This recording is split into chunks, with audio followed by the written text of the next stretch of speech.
You missed that one, huh? Well, no, because I'm going to throw it in. Everybody, hey, everybody, welcome to our Economic Action Team webinar with Mark Shepard here on Wednesday. And I'm not going to say night because it's a whole bunch of different times for all of you all over the world. But Mark was just talking about weather a little bit. And my introduction to Mark today was I got a text pretty early and it said something like, badass winds coming through here today or last night, and tornadoes, don't know what's going on. So that was pretty early, Mark, that I got that. So Well, hey, pretty much all day was try to figure out, what kind of damage was done and try to stitch things together and catch animals that ran away, and yeah, so it was a heck of a day. Yeah. Well, we've got lots that Mark's going to talk about again this week, so I'm just going to make sort of introductions very quick. First, all of you, you've got a little dashboard on the right of your screen, and that's where you can put in questions and comments, and Mark and I and our other staff, and we've got a couple other people on here with us that will be looking, I actually thought that the person in Bangladesh, I thought was our Mark from Bangladesh, but it wasn't. He's not on, so whoever's pretty cool. Somebody else on here from Bangladesh.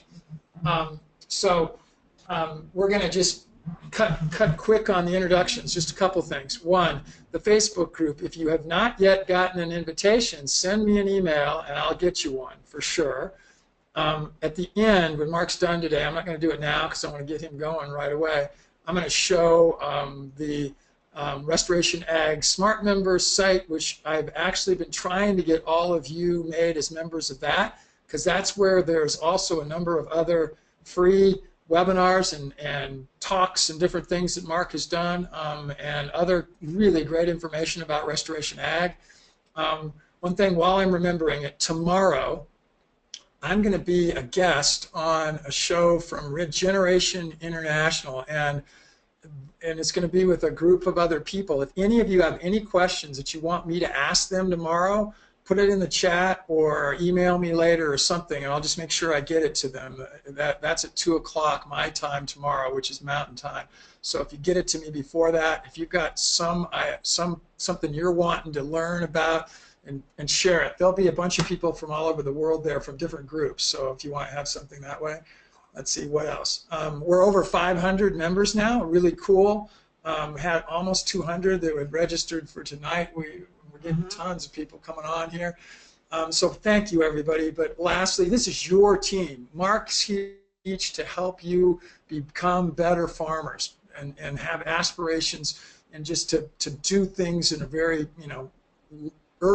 earth-friendly and profitable way for yourselves. So I think I'll use that as to stop here and turn it over to Mark, and all yours, man. Go for it. All right, and I did try to advance the slides, and I can't do that, Wayne, so you'll have to. All right, of course, aerial photograph of New Forest Farm on the front cover. Can you see my black cursor there? I'm pointing to my name. Do you see that, or no? No. What if I share the screen? What happens there? You know what? Maybe I can do this. Let me see this. If I turn the keyboard over to you, that might be what I need to do. Yeah. Keyboard to Mark.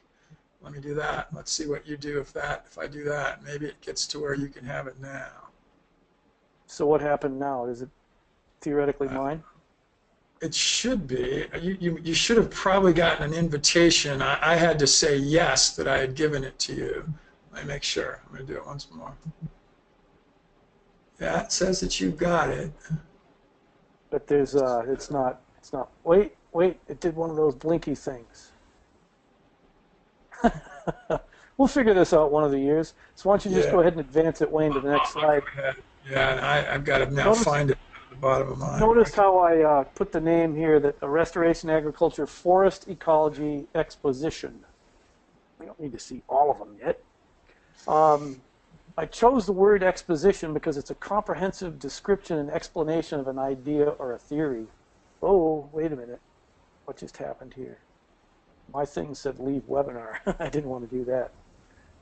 Okay, so go to the next one. Reason why I'm picking a exposition is we are explaining forest ecology, general ecology, landscape ecology, grasslands ecology, wetland ecology as best we possibly can, because that's the framework that we have to operate within in order to have a truly permanent agriculture or a permanent culture. And I'll do a little review here. Of course, this shows Tree Crops by J. Russell Smith, A Permanent Agriculture. First time I ever saw the two words together, permanent and agriculture, written in 1926, a big inspiration for me. It's available free online or print copy from Acres USA. Next slide, Wayne. And now we lost Wayne, right? No, no, I'm here. I just, I don't know. There we go. And I grew up in the industrial East during the collapse of the manufacturing economy. Formerly, on the left, we had rivers running of various different colors every single day. Whenever it would flood, there would be paper mache all over the stream banks. Within a few short years, just by leaving the river alone, it cleaned up. By no longer insulting it by putting in toxins, it cleaned itself up. Well, then by adding wastewater treatment plants, it was restored even better. By the time I was in high school, we were canoeing down the river. Next slide, Wayne. And next. Once more, context. I don't see how anything can be done out of context. I first went to Worcester Polytechnic Institute in Worcester, Massachusetts to study mechanical engineering, where I failed to thrive. I transferred out and went to Unity College in Maine, where I thrived in a big way, was one of the top graduates of my class in 1985. Next slide. So I immersed myself, I totally immersed myself in ecological theory, and it's only been in the last 10 or so years that I've realized how deeply this has gone inside of me. And I'm a ecology textbook fiend. And these are some of the sources that we've used for this series of webinars. Next. And of course, I ran away, first of all, to East Central Alaska. And you can't see my cursor, says Wayne, but if you go straight ahead to that pointy mountain, you go around it to the left in front of the one with the big, huge landslide on it. Then you go around it to the right, and on the other side of it was where my homestead cabin was. And lived there with my wife and then eventually our infant son, doing what we could to survive within the ecological context. How do we as human beings live on this planet and not screw it up? Next. And again, it's Mount Sanford, 16,236. That's a view from my bedroom window in Alaska. Keep going, yep. And then it was while in Alaska that I discovered the permaculture. The word permaculture, the Permaculture Designer's Manual, started with Permaculture 1, went to Permaculture 2. Next, by Bill Mollison.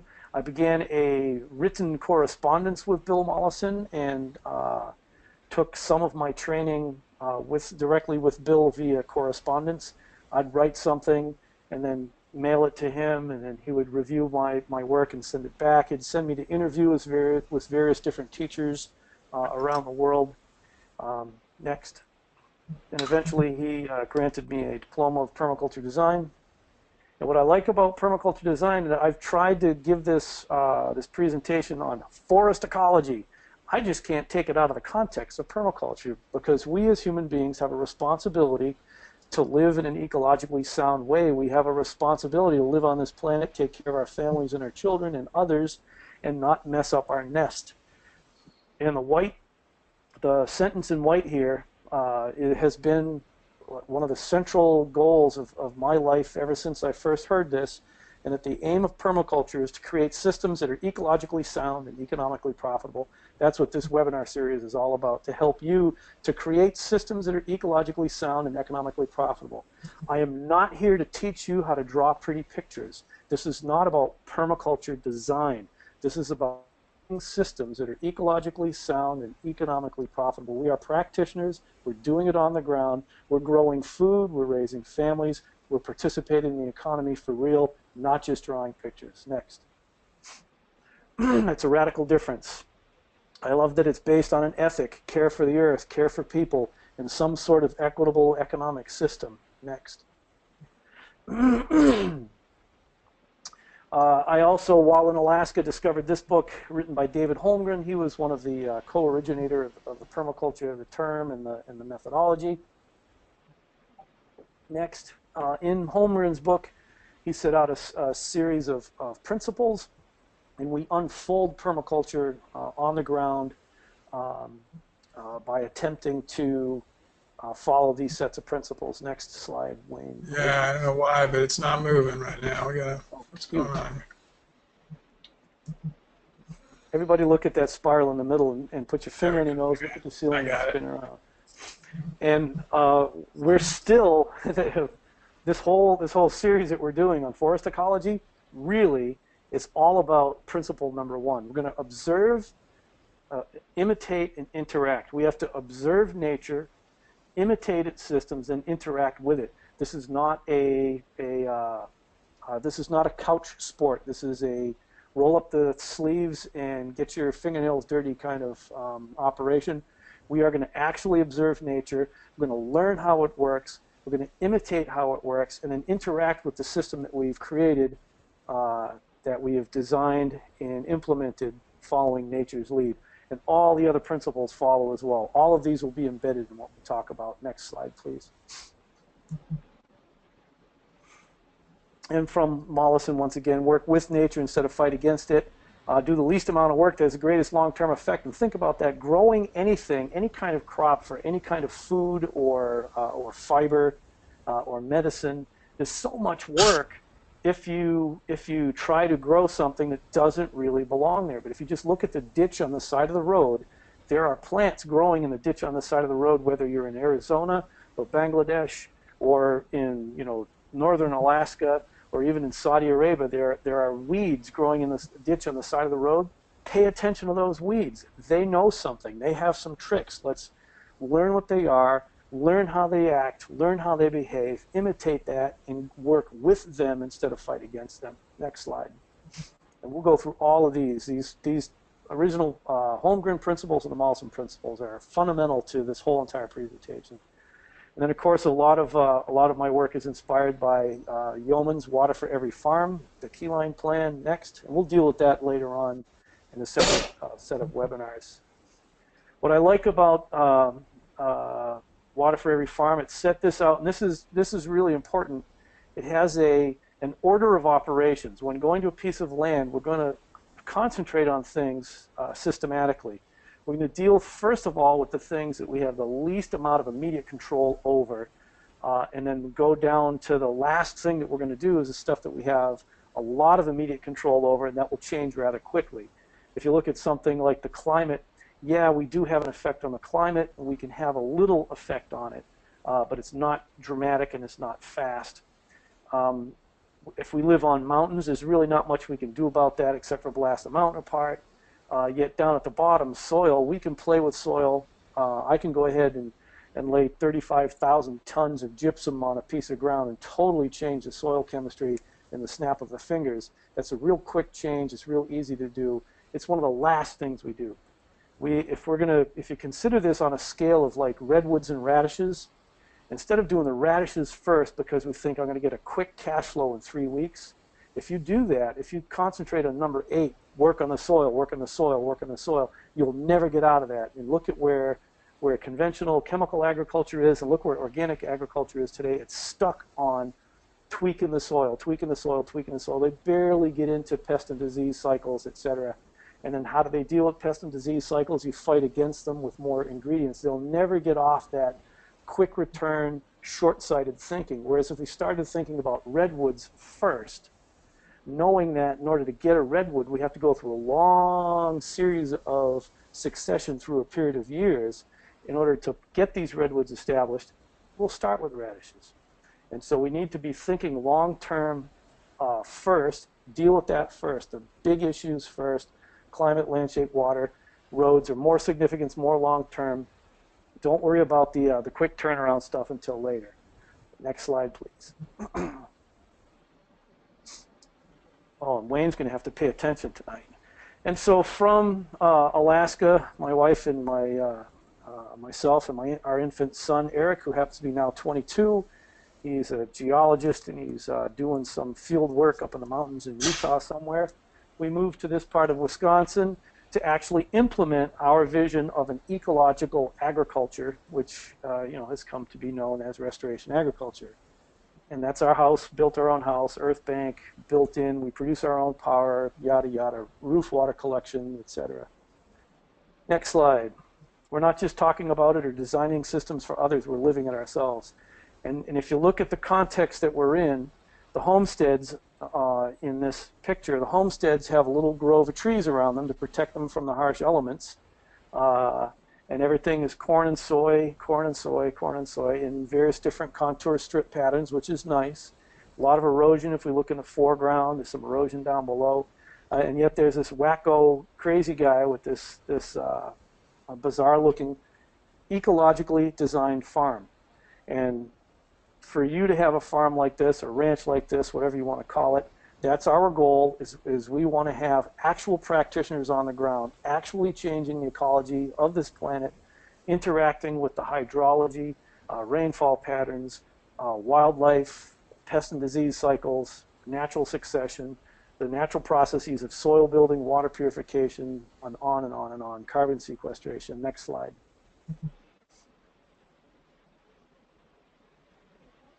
Wrote a book. Next slide. Buy it. Acres USA. Next slide, Wayne.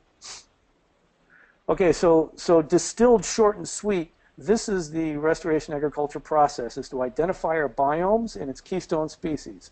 This is primarily what we're working on in this webinar series right here. Although it's one little bullet point, identify your biomes and the keystone species, it's vast in what it encompasses. And so that's part of what I want to make clear here. I couldn't write it all in a book. It'd be volumes to write it all in a book.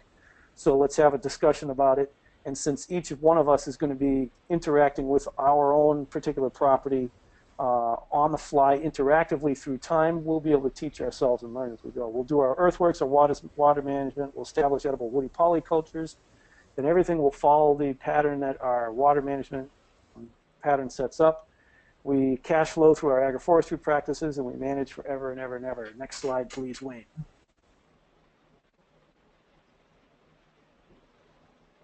All right, we got to go through some definitions. A forest is a three-dimensional ecological system dominated by trees and other woody vegetation that exists in dynamic interaction with the earth-air matrix of the landscape. That's an official textbook definition. Someone last week asked about, well, what about grasslands? So the same principles that we're talking about in forest ecology apply to a grassland? Absolutely. Because a grassland isn't a thing in and of itself. A grassland is a phase in ecological system development with enough water, with a long enough time between disturbances, fire, landslide, chainsaws, etc. A grassland will eventually change into a forested landscape. So forest is not just the trees. It's all of the woody vegetation, and it's the interactions with the planet itself, the atmosphere, and atmospheric interactions are really, really important, especially when we're talking about trees. Next slide. Forests come in various different shapes and sizes. I wish I was I had the ability to change these slides, because we've got quite a few that we can pop through here. This is in Africa. A lot of the shape of the vegetation, we'll deal with this a little bit later tonight.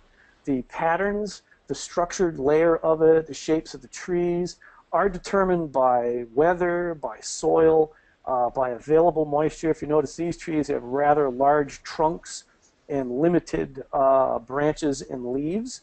These guys are designed to not lose water. They're designed to store that water in their trunks for a long, long period of time. Next slide. So this is a forested ecosystem. This is a forested ecosystem. There are some places where it rains almost all the time, 300, 400, 500, 600 inches of rain a year. Water, can become a problem in production. It actually also sets up all kinds of issues with fungal diseases and so on, with light penetration. Next slide. This is a forested ecosystem. Patchy forests Tall trees, shrubs, bushes, vines, scrubby ground cover in various stages of growth. And in this picture we see on the right, there's some wheel tracks that looks like it's fairly regularly traveled by some kind of farm vehicle. Then there's like overgrown pasture, some pink flowers in the mid-ground, some big older standard trees, and all kinds of various brush in between. This is a forested ecosystem. This follows, forests follow the same set of rules and regulations, although they aren't rules and regulations. Worldwide, it doesn't matter whether it's a dry environment, wet environment, cold, hot. Next slide. And I'm showing all these pictures because I want you guys to see all the different forms that these ecosystems take. And wherever you live, it is in your best interest to imitate the form that natural vegetation communities take in your area. This is some chaparral, scrubby shrubland in California. Next slide. And even in a dry situation like this, these trees here may not have seen rain for years. There's a, I believe it's, see, I can't remember what kind it is. I think it's an almond tree or a pistachio tree somewhere in Iran. And I guess it hasn't had any rain for 120 years.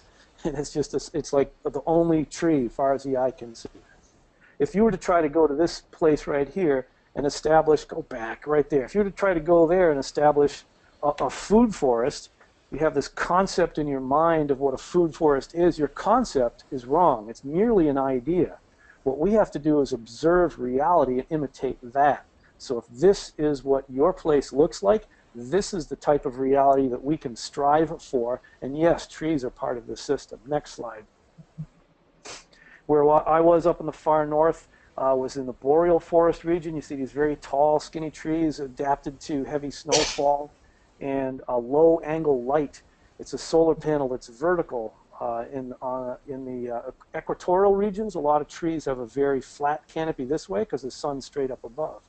In the northern polar regions, since the sun's coming in this way, the trees are tall and skinny because then they can optimize their solar collection on the vertical plane. Next slide. Even places like this, the taiga, which is even further north, colder, even more sparse trees, sparse vegetation. This is a forested ecosystem, obeys all the laws of forest ecology. Next slide. And some of my favorite forests to study are the miniature forests of the taiga and tundra. We can see the evergreen trees, the spruce trees here. They're very sparse, very few and far between.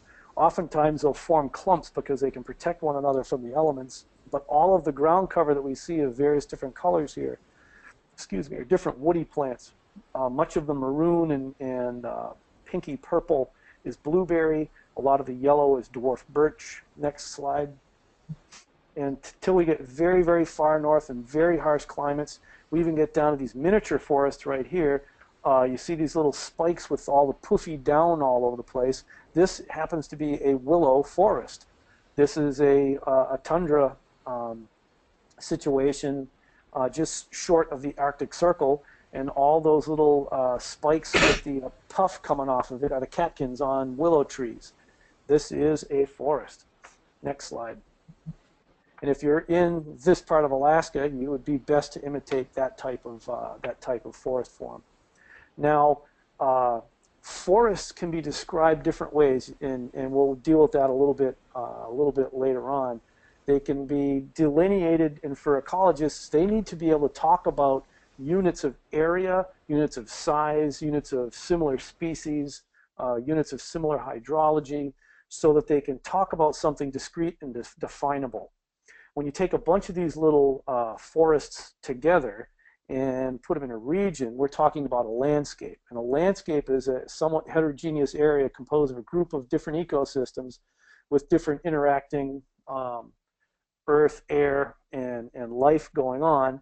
And a good example of like a landscape would be like the Front Range of the Rocky Mountains. I believe this is in Basalt, Colorado, this one right here. So within this picture, this photograph, we may have different forests. We may have different tree cover types. So up high in the alpine zone, we may have some of that dwarf willow and dwarf birch. That would be one type of forest ecosystem. Then we have maybe some aspen stands. Maybe we have some gamble oak down lower. Maybe we have some cottonwood on the river bottoms. We have different systems, but they're all in the same place. So that's like the landscape scale. So on a larger viewpoint, we're looking at landscapes. Smaller viewpoint, we're looking at forests.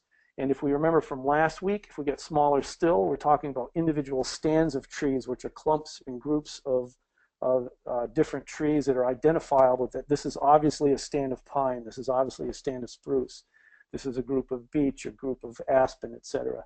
So the landscape is this larger scale that we're looking at. And if you haven't figured it out yet, ecology and restoration agriculture is a complex technology. Human beings living on the planet is a complex proposition. I don't know where on earth this whole thing got into our consciousness that things should be simple. What is the one true answer? I mean, there's no such thing as that on this planet. Everything is complex. It's complexity layered within complexity and wrapped within complexities. And so we're going to understand how to view things at the landscape scale, at the stand scale, and at the individual scale. We're going to zoom in and out and be totally comfortable with understanding all different levels. Next slide. So ecology is the study of ecological systems, which includes the climate, the physical geography, the physiography, the shape of the hills and valleys and mountains and rivers, the soil, individual plants, individual animals, populations of plants, populations of animals, and then the interactions between all of them. These are all different levels of understanding. We can be studying cows. We can study cow digestion, which is even smaller. We can study bacteria within the third chamber of a cow's gut, or we can talk about herds of cattle, or we can talk about cattle on the Front Range, or bison in the whole entire Midwest. All these different scales and the relationships between all these different individuals, populations of individuals, and interactions between all the different plant communities, the animal communities, the actual physical geography, rivers, streams, etc. That's the study of ecology. We are ecologists, practicing ecologists. Next slide.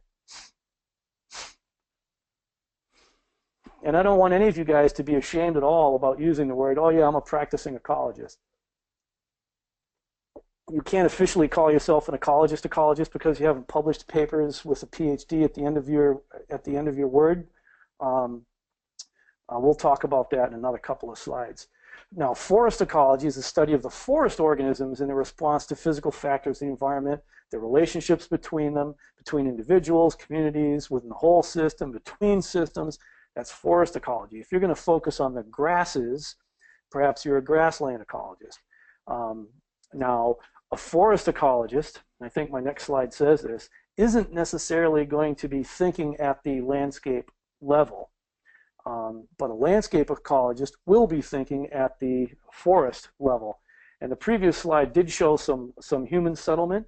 As ecologists, we have to include humans in this equation because we are part of the biota on this planet. We have all kinds of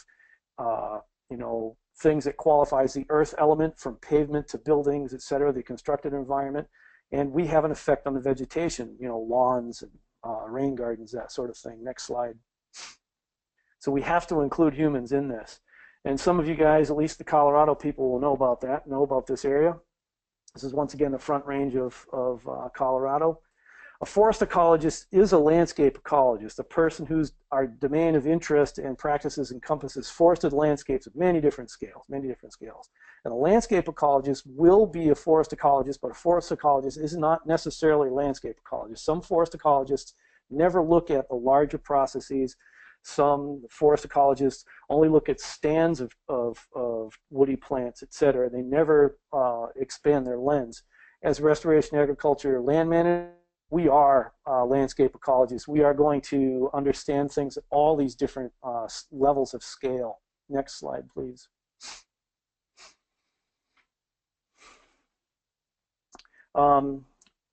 I already mentioned this, that we are actual practicing landscape ecologists. We are not confined to research or institutions. And this is something that we need to be proud of and hold our heads high. We engage in direct interaction with the actual ecology of the planet instead of studying it.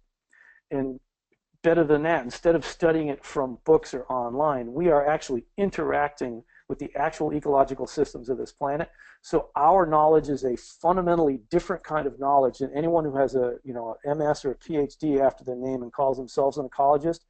And I, as both a person who has the ecological education and the practical experience, I can attest to the fact that the hands-on practical experience is so much more in-depth and amazingly fluid and personal than anything out of the book or online that you would have gotten by being a research ecologist. And so where we are is we are landscape scale ecologists, and we are interactive landscape scale ecologists. Now, a restoration agriculture farmer will be a landscape ecologist, but a landscape ecologist might not be a restoration agriculture land manager. Look at this picture right here. This is pretty neat. This is a 14-year-old chestnut coppice system. All these trees were planted at the same time, very high density, originally planted at 4,000 stems per acre, in part to select for genetics that are superior. They breed, they reproduce faster, produce more nuts, pest and disease resistant, heavier yields. The section on the left has been thinned twice in its life. The first time it was thinned, we removed any other species that were coming in that were competing with the chestnuts that we didn't want to be growing there. A lot of what we've been removing in this particular plot is black locust and staghorn sumac. Well, then the part on the left in this particular picture here was thinned out this winter. The largest wood was inoculated with shiitake mushrooms. The smaller wood cut for firewood. The tops then chipped with a flail chopper. And now that there's more light getting in on the left, there's more grass over there. There's not as much of a duff layer going on. And obviously we're grazing cattle in the system. We're using knowledge of ecology, of how plants grow together in high density, how they change through time, how they affect one another, how light effects change the grass, how the grass changes the trees, how the animals interact with the grass, how the animals interact with the trees. We are immersed in this real time and making decisions as we go on the fly, working with the ecology of the system. Next.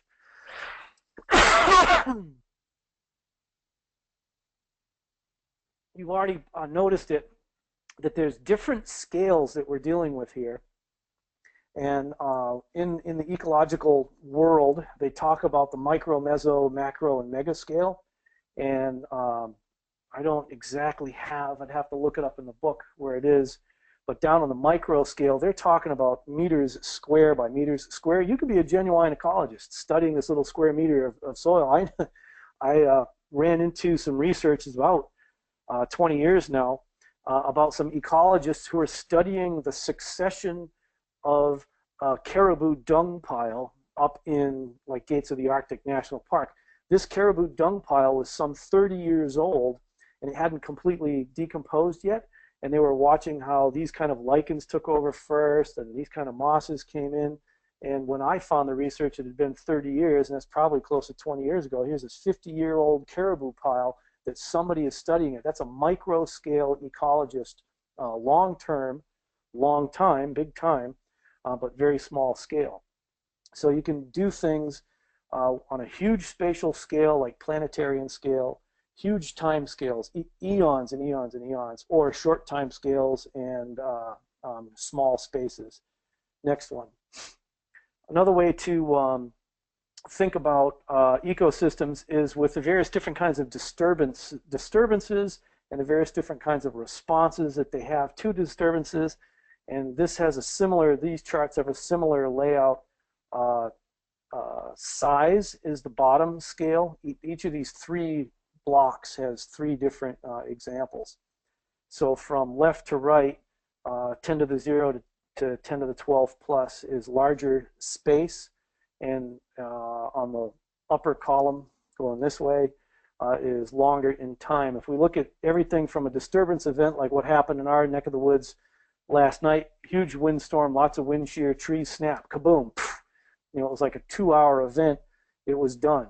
Well, the results of that disturbance, that tree got ripped over by the wind, will result in some sort of biotic response, which is the second block here. It may take 15 seconds to repair. Well, not exactly, because one of the trees that went down on my place is this big, huge 2-foot diameter hickory tree that's probably 150, 200 years old. It'll be another 200 years before that system has come back to a similar place ecologically as it was yesterday. So something that happens real quick can have real long-term effects. So we need to be able to think of disturbances, and disturbances is anything like a wildfire, wind damage, clear cut, flood, driving over it with a tractor, earthquake, landslide, all these different events. A grazing event, when animals come through and they graze, you think about, here's these beautiful grasses just about to set seed, and cattle come through and graze it all off. That sets that system back. It's got to recoup. It has to rebuild its root system, start regrowing its top, and send up another seed shoot. It starts the system all over again. We need to be able to think of our farms as ecological systems with various different disturbance events in there. And if we think of all of our actions, what we do, we're not just affecting today's work. I'm not just moving the cows now. What I do here today when I'm moving the cows is affecting things 5, 10, 15, 20, 30 years down the line. And it's not happening in a vacuum in ignorance. By understanding ecology, and this is why we're going through this, by understanding ecology and ecological processes, we have a rough idea of where things are going. And you'll see later on as we go through tonight's presentation a lot more of what I mean by that. Next slide. Here's a disturbance, for example, a fire. I showed this last week. There's different types of disturbances. I had mentioned the small scale, the quick ones. There are different types of disturbances in that there's small scale ones like the branch, the wind blew the branches off, or there's long-term ones like there's an earthquake in California falls into the sea. That's a big long-term change. Other disturbances that happen with regularity, really regular episodic disturbances. Winter is a disturbance. A lot of ice storms break branches, etc. That's very regular, very common, not as intense. Then there are other disturbances that may be more catastrophic but might be less frequent. Wildfires with flames this big are hopefully a long-term event, and you can see that it is in this case because you can't burn down a 60-foot tall tree unless you first grow a 60-foot tall tree. It might take you 100 years to get one. So this is a big event, somewhat uncommon, very catastrophic. It's not the end of the world. It just resets things again in a different trajectory in ecological succession. Next slide. So we're thinking of things on time scales, spatial scales, and then events, disturbance. And here's a windstorm on the West Coast. You know, 5 minutes, everything changes. All of the system, complete system resets. Like the chiropractor went a little bit too far and gave you a side kick to the back of the neck instead of making you feel better. Next slide. My phone just dinged. I better shut that off. All right, so we had mentioned scale. The scales matter. There's various different, if we're going to understand ecosystems, if we look at the macro level, oh yeah, I'm a macroecologist. Well, what does that mean? Well, I'm studying oceans, continents, and their major component parts. Well, the middle phase, the meso-level ecosystems, they're things like the Great Plains, you know, rolling hills, mountain ranges. And the micro level ecosystems are landforms, individual forest stands, swamps, lakes. And this paper right here, just as an example of somebody, you know, fine scale, you even have to say it right up front, habitat associations of a terrestrial salamander, the role of environmental gradients, these like temperatures and rainfall differences through a period of time. If you look at some organisms, they may never, you know, leave a 10 centimeter square area. That's very micro scale, but all of the same processes that take place at this micro scale happen at this macro level. Excuse me. Next slide. So we're zooming in and out and in and out. by time and space. Next slide, please. And this was a slide I showed last week.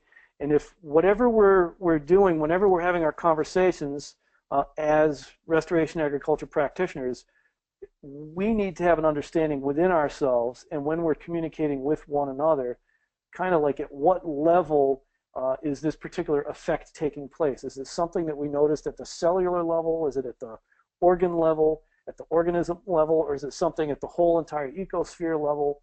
What scale level is this particular process? And just as an example, we'll get to it a little bit later too, one of the things that's at this macro scale is climate. You know, the general overall climate of a region. There's really not a lot we can do about that. And what's even more significant is something like the bedrock, the actual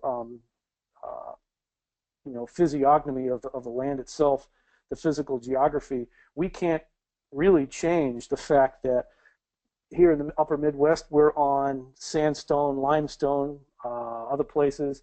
I was just up in Isle Royal a week or so ago. The island is mostly basalt. You can't change that. That's a macro effect way out at the outer ring here. Next slide, please.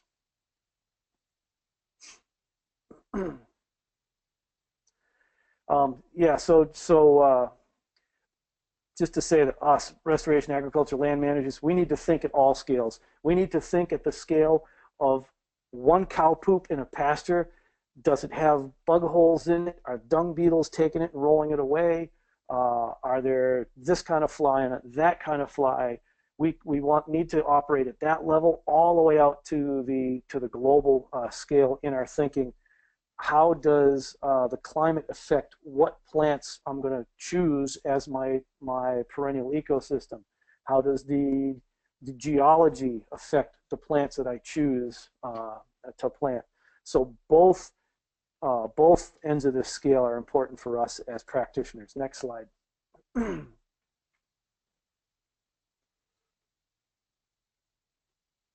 Now, something that's pretty fascinating, a way of understanding different ecosystems is to classify them by ecoregion or bioecoregion. And these zones that we see on this map right here, this is the Bailey system of ecoclimactic regions. And the ecoclimactic regions, I'm looking through some notes here, make sure I don't like misspeak on what things might be right here. This is a combination of temperature, rainfall, temperature and rainfall interactions, day and night cycles. Like if you look at the northern polar regions and the southern polar regions, they have long days in the summertime, short days in the wintertime. And if you define things by similar climate patterns, not small-scale weather events, but the general climate of a region, this is one way to classify bioregions. And you can, Bailey's is the one that I've used the most often. There's also Koppen and Olson, and another one is called Holdridge's Life Zones. These are all basically the same thing, but what you'll find out is they all disagree slightly. You know, it's just like human beings. So Bailey, wrote his book and got all of his data together and puts his maps together and combine them, or you compare them with Holdridge, and you combine them and compare them with Koppen and all that kind of stuff. These are just ways to understand. If you look at the Sahara region of northern Africa, if you try to grow anything in that yellow area that belongs in a green area, you might not have very much success. Or if you try to grow something pink in the yellow, these are just like the duh kind of patterns. If you want to go up to Greenland now and grow bananas, you can play with the microclimate all you want, but what's the expense and what's the chance of success if you go ahead and you try to do that? The easiest, most simple, most likely to be successful long term is to imitate the natural patterns that exist in your area, and no matter where you live around the world, there are plant and animal species that will live together and support human life. Probably even in Antarctica, though I haven't been homesteading in Antarctica yet. Next slide. And for the next few slides, if somebody is a genius and a wizard, it would be really great if they could take these different ecoclimatic regions and then later on soil types and so on, and overlay them all so we can see where they correspond and where they don't correspond. This is Holdridge's life zones. It's very similar to Bailey's ecoclimatic zones. And if you were to do an overlay, you would see that there's a lot of correspondences. What I think is useful about doing an overlay is if we see the areas where these patterns don't correspond, I think those are the spots for potential magic. Because if you're looking at the plants and animals, there's this kind here. If you're looking at soils, there's this kind here. You're looking at weather, it's this kind here. There's like opportunities for like a creative crossover in the places where they don't overlap. But like the center of the Sahara here, or the center of the Amazon, you better be doing center of Sahara and center of the Amazon techniques and tactics, or you're wasting your time. Next slide. You don't have to. Go ahead. Here's the North America map based on the Köppen climate classifications. You look at all these different names. These names are kind of important, see, because when we start talking about where we're from or what type of zone we're trying to work in, it's easy to say, oh yeah, I live in a humid subtropical oceanic highland climate. And then you go, oh, okay, right about there. So looking at these, you'll notice that the red down here in northern Mexico has a similar climate as Baja Mexico, Baja California area. The plants and animals that are in the red over in Mexico would be similar as the ones in central and southern California.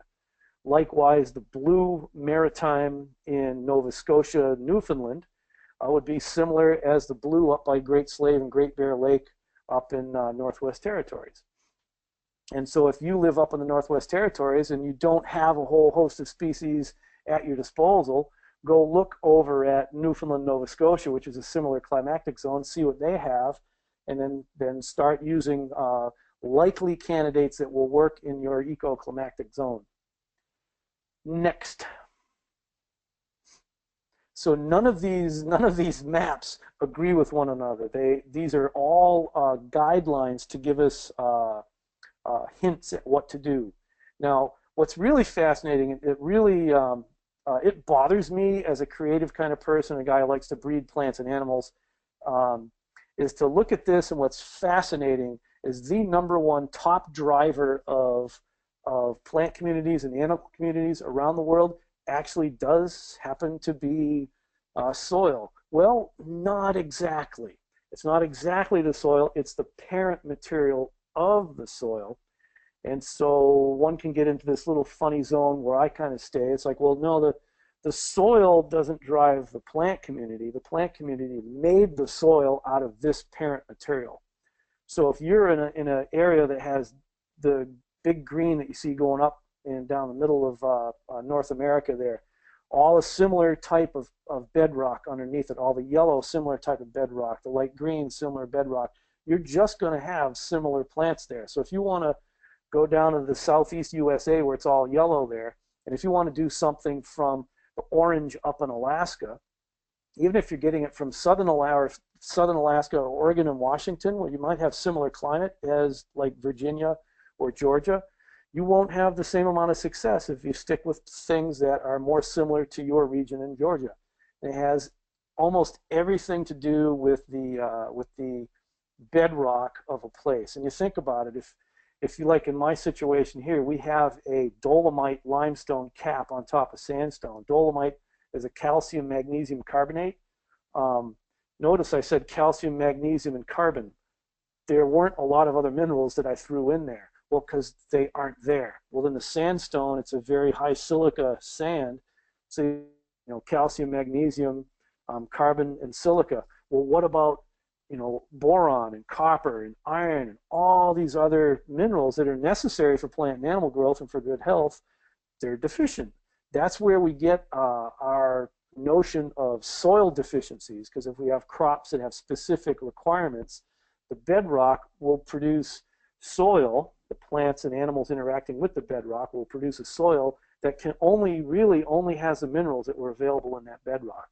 So really it's the geology, the underlying parent material of the different ecozones that drives the vegetation that we see above ground. Next slide.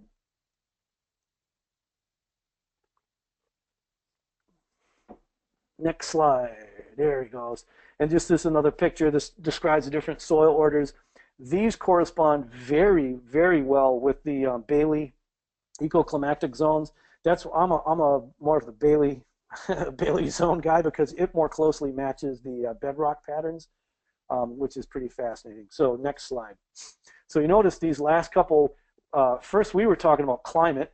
Well, then all of a sudden now we're talking about soil. So we're talking plants, we're talking climate, talking soil. There are different ways to understand the ecosystems that we're dealing with. Now, one of the things that affects climate, obviously, is north to south. Obviously, the North Pole, South Pole are much colder in the winter times, cooler in the summer times. The equators are hotter.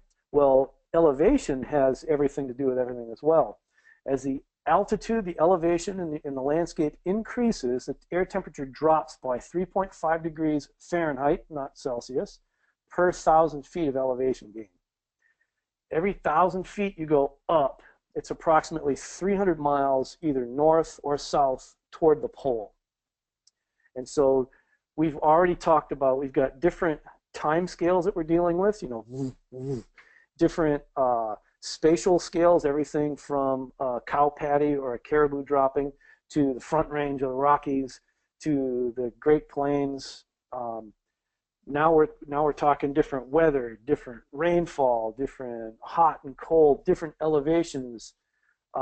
If we can get this computer right here to operate with code, and there's all kinds of people doing code nowadays, and they're acting as if they're pretty smart. They're just dealing with two factors, off or on. So 0 and 1 and 0 and 1. We can make computers that do this. Nature is zillions of different layers of code, different scales in time, different scales in place, temperatures, soil types. The periodic table of the elements has what? How many zillion different minerals available on it? The complexity of the systems that we're working with is off the charts. That's why it's important to understand these different classifications that we have here. So what I wanted to point out here on this slide as well, one is the temperature change with elevation. Also, the temperature and the soil, the climate affects the types of vegetation that live there. Grasslands, chaparral, which is a shrubby, grasslands. Mixed conifer forests, taiga, which was the widely spaced conifers that we saw earlier, and then tundra, the very low-growing vegetation at the extreme poles, and then of course ice cap, either way up high or way up north or way down south. Mount Kilimanjaro, right on the equator, has glaciers on top of it. It's like 17,000 feet high. Next slide.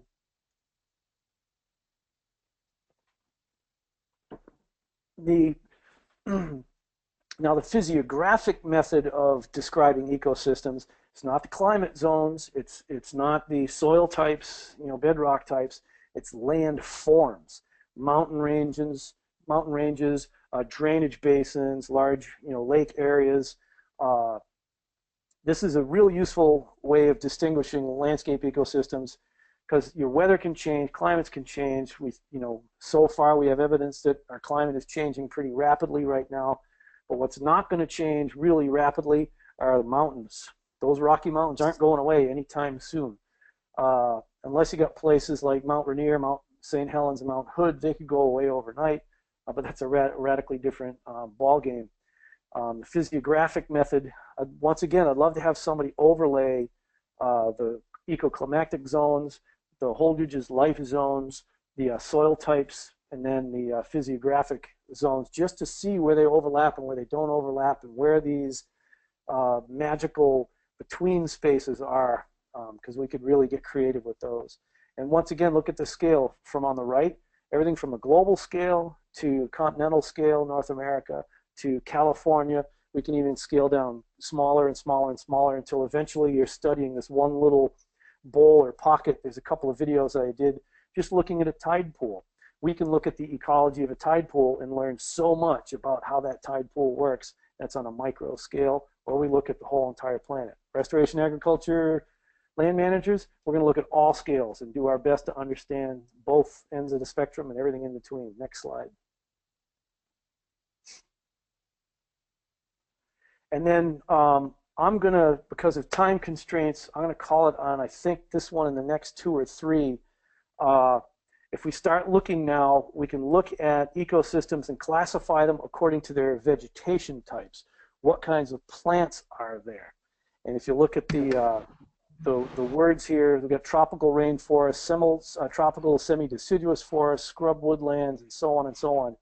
This is where we now want to start to focus in, and next week we'll zero in more on forest types. So within tropical rainforest, on our chart on the left, within tropical rainforest, there'll be this kind of tropical rainforest, and forest types are usually categorized by the dominant tree species, the most long-lived tree species. So like in the northern coniferous forest, we'll have, you know, white pine, jack pine forest, dry pine forest. How many slides ahead do we have, Wayne? Go to the next one anyways, because we can burn through this real quick because we'll repeat this. Go to the next one. That's the same thing. Climate based on vegetation. Next one. Okay, now see how I've been zooming in, going from the planet down to the North America, down to the USA, now to Wisconsin. Here's the early pre-settlement vegetation of Wisconsin. Now, everybody out here, go to wherever you live and find the oldest records of the vegetation of your area that you could possibly find. Even, you know, paleological records, archaeological records on what it was once upon a time. They're useful for us. Next slide. And then this is what it is now. Mostly, the dark green and through is either hay, CRP, row crops, or soybeans in Wisconsin. It's like, how did we go from a three-dimensional perennial ecosystem to dominated by soybeans? Well, that's the history of agriculture, and that's why it's so important that we have a restoration agriculture, that we restore the ecosystem processes that were in place, cycling our nutrients, creating fresh, clean water, clean air, taking carbon out of the atmosphere, providing habitat for wildlife, pollinators, etc. Next slide. There we go. Now, everybody go home and find some sort of reference like this. I used this one, Wisconsin's Natural Communities. I know there's one for Minnesota. There was one for Alaska that are very similar to this. How to recognize them and where to find them. Next slide. Because this is where we're going to do our real work on the ground, wherever you live right now, on your real estate. You are now going to imitate what is there, or what should be there, what has been there, what's there in remnants. And just as a list right here, we've got like the southern oak forest. Notice how it's classified after the dominant tree type. Southern red oak, mixed forest. Sugar maple basswood, dry pine forest. So let's go to the next slide. These are just different plant communities that are part of Wisconsin. Next slide. And pine barrens, what I like about this particular reference is that it describes a little bit about what it is, what this system is, how it works, some of its functions, its ecological succession pattern. Next page. Some of the more spiffy wildlife you can see up top here. And the next one, in different parts of that ecosystem, like the dry pine woodlands, will have certain kind of grasslands within it that have its own little ecology going on. And this is like the Rosetta Stone for me, because as soon as I opened up this book and said, all right, if I got like dry pine forest, what else is typical of a dry pine forest? Well, look, we've got American hazelnut. Anybody think of something to do with hazelnuts? I sure can. Bracken fern. Well, I actually used to harvest ferns and sell them to a florist. And I've actually seen some of my ferns because I missed the florist, but I needed to get them to a wedding, so I delivered the ferns myself to a wedding. I saw the ferns that I had picked used at a wedding. So they're an economic product. Blueberry. Has anyone ever had blueberries? Wow. Canada Mayflower is, I think it's an underutilized plant. It's a little plant about this big, grows in the shade. It has these little berries on it that taste like garden peas. Those are, so hazelnut, fern, blueberry, Mayflower, low bush blueberry, fall salt. 6 plants right there. Huckleberry, 7. 7 plants right there that are all economic. Prairie redroot.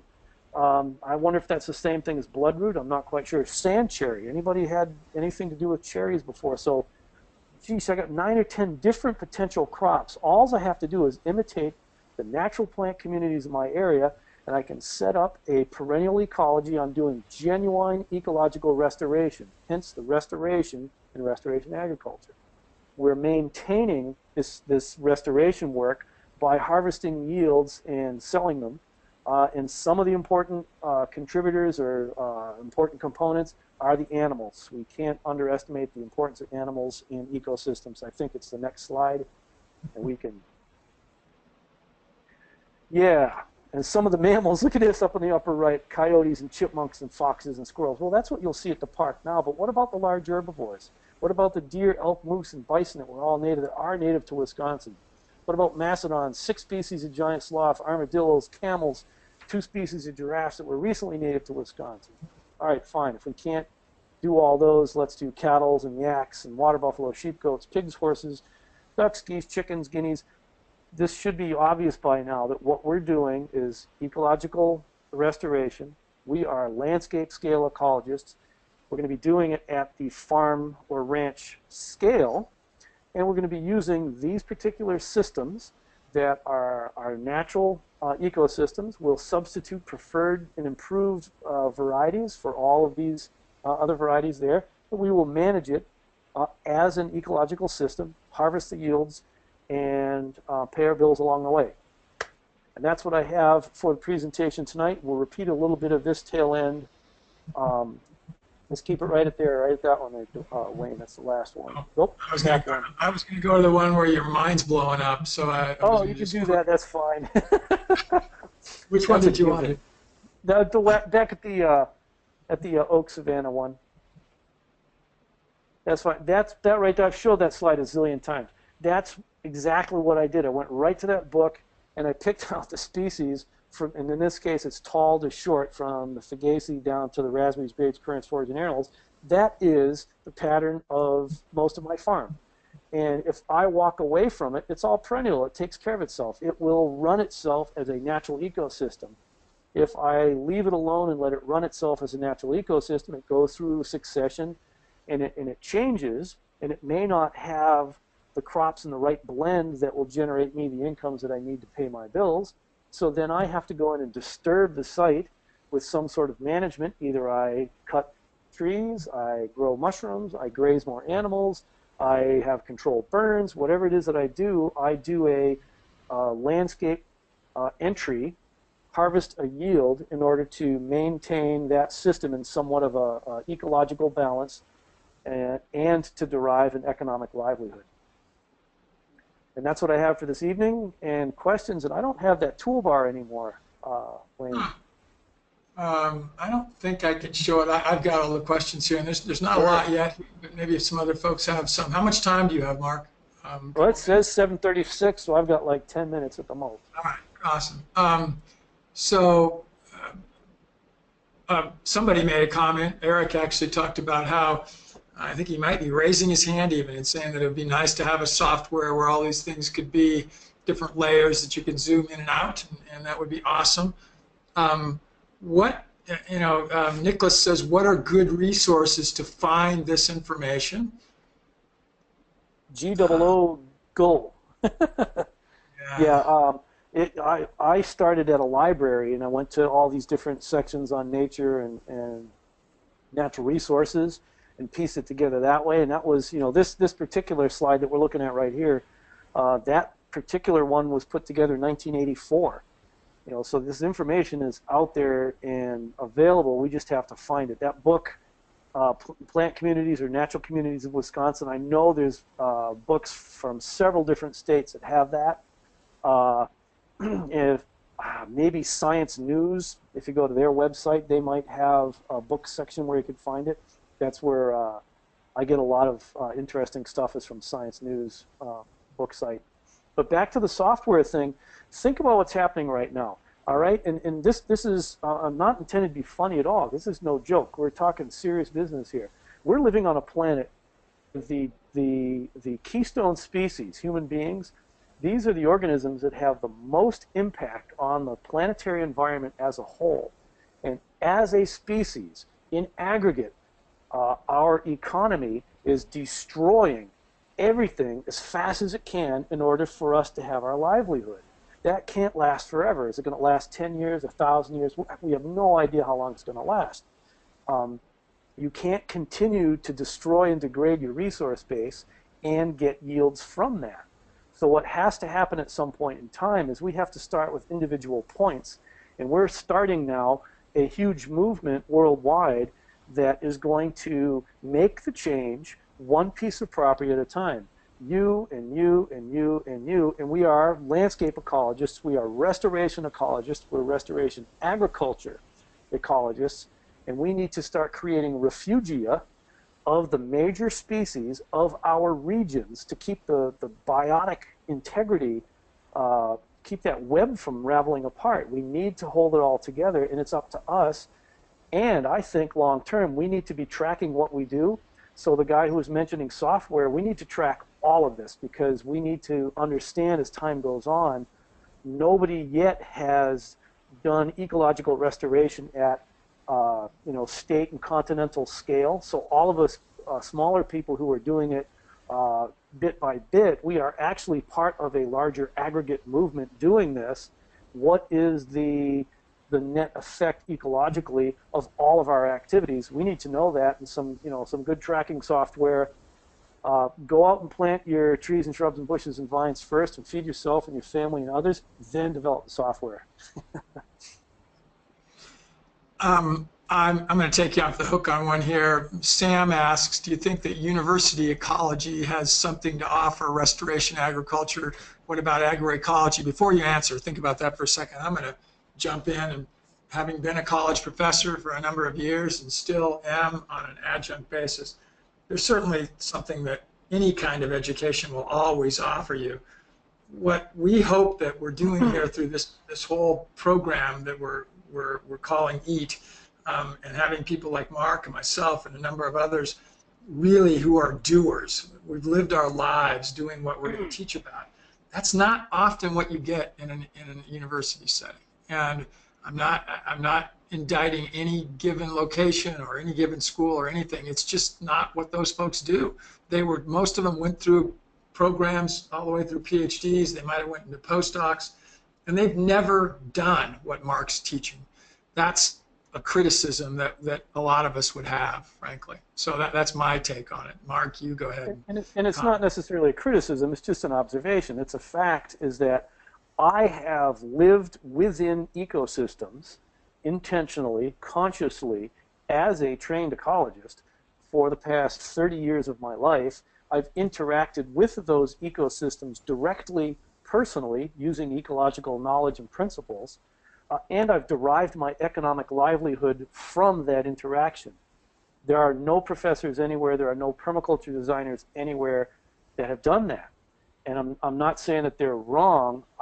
One of the reasons why we're having these webinars is to do a little explanation to see why is it that what we're talking about is radically different than so much of what everybody else is talking about. And is the university education important?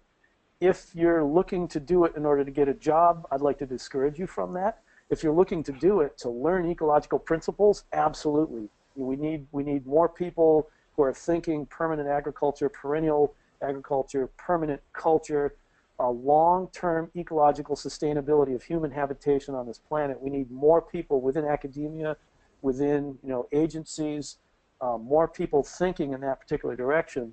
But no matter what you do or where you live, wherever you live, your home, start permaculture in your home. Restoration ag, however big your property is, start at home. And if you're not doing it, you miss the whole point. Awesome. You know what, guys? We're gonna cut it here. I think we got most of the questions.